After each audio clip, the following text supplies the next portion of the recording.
ভাই কতটা হেঁটে ফেললাম, একটা ক্যাব করে নিই।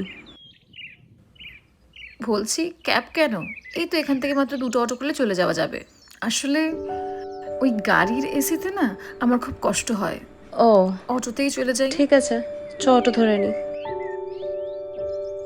এ ভাই, কিছু অর্ডার দিই তাহলে। আমি তো ফ্রাইড রাইস আর চিলি চিকেন নেব। প্রিয়া, তুই কি নেবে? আমি না কিছু খাবো না। আমি সকালবেলা এমনি খেয়ে এসেছি, আর তারপর না আমার শরীরটা একটু খারাপ। তোরা এলি বলেই আমি এলাম, আমি কিছু খাবো না। কিচ্ছু খাবি না? বসে থাকবি? আরে তোরা খা, আমার পেট একদম ভরা।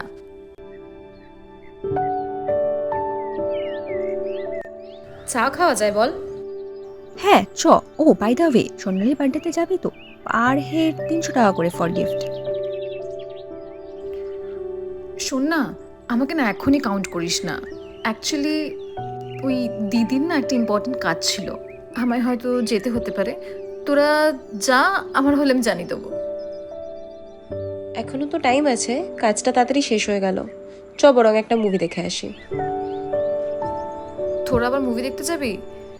দেখ আমার তো টাইম হয়ে গেছে, আমাকে আবার পড়াতে যেতে হবে। এক কাজ কর না, তোরা কন্টিনিউ কর। ও ঠিক আছে, দেন আমি আর জয়িতাই চলে যাচ্ছি তাহলে। ওকে।